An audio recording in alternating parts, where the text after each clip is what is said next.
Daniel Ricciardo was supposed to be the next best thing at Red Bull after the dynamic duo of Sebastian Vettel and Mark Webber had left the team. He was also supposed to show Max Verstappen and Christian Horner what they missed out on after he chose to race for Renault instead of resigning with Red Bull. He was also supposed to silence the doubters after moving to a more formidable team in McLaren. But we're 2 seasons in now to Danny's time in McLaren, and it's looking like it's getting worse with every race that passes. And it's not helping when his teammate Lando Norris is outperforming him in every race, even on ones he raced with an illness. So is it time for Daniel Ricciardo to hang it up, or does the Honey Badger still have some fight in him if given a change of scenery? Stick around to find out. Before we get to Daniel's sharp decline over the past 2 seasons, we must understand how high Daniel was set up to be in his earlier years. Daniel would start his F1 career driving for the Hispania racing team, which was very far from competing for podium finishes. But his talents would speak for itself, as he would have the opportunity to drive for Red Bull's sister team, Toro Rosso, the next season. At Toro Rosso,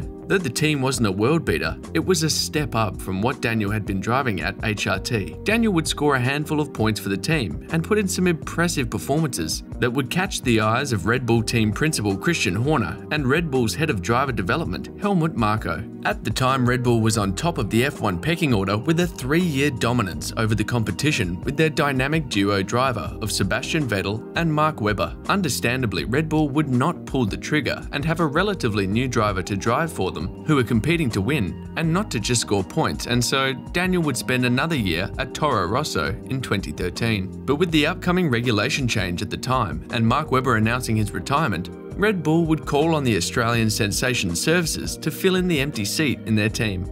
And while Red Bull's 2014 car wasn't as dominant compared to its past 3 renditions, the 2014 Red Bull was the best car Daniel had driven up to that point of his career. At the start of the 2014 season, Daniel would show what he's made of given the right car with a 2nd place finish at his home race in Australia. And while he would end up getting disqualified because of a technicality, his strong opening performance to the season would be an indicator for his performance throughout the season. In his first season with Red Bull, Daniel would finish with 5 podiums and 3 race victories. He would also end the season in 3rd place of the Drivers' Championship, and as if that wasn't impressive enough, Daniel would beat out his 4-time world champion teammate Sebastian Vettel by a whopping 71 points in his first season at Red Bull. I told you he was supposed to be the next best thing. Anyways, the same year, Vettel would announce that he would be moving to Ferrari the following season, which left an empty seat yet again at Red Bull. Daniel would first be joined by Kvyat, then Max Verstappen in 2016.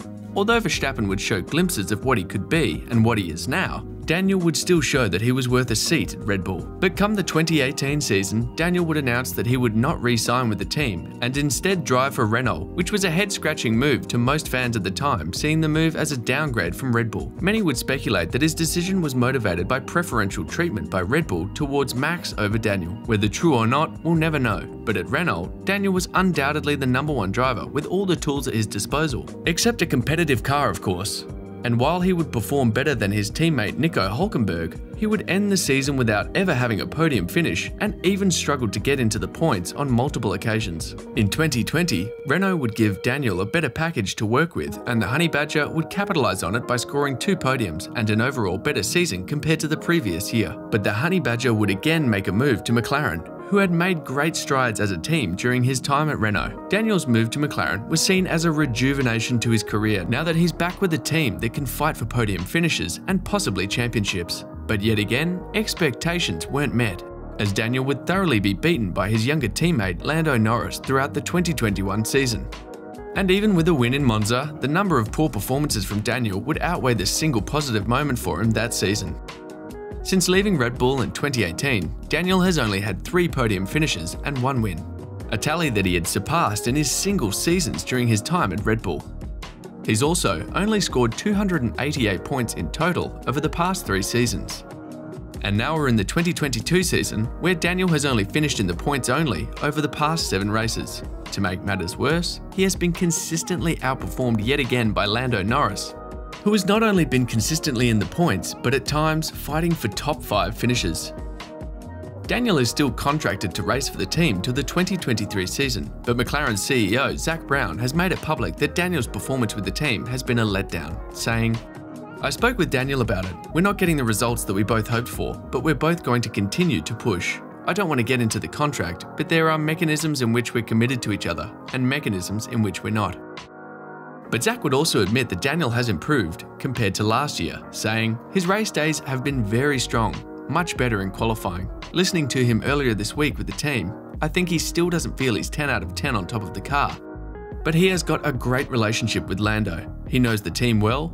It was great he was able to go back to Australia for the first time in a couple of years and recharge the batteries and see the family, so we're really happy to see Daniel on top of his game.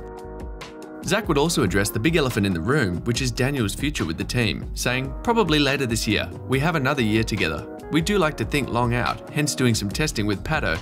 We're going to do some testing with Colton.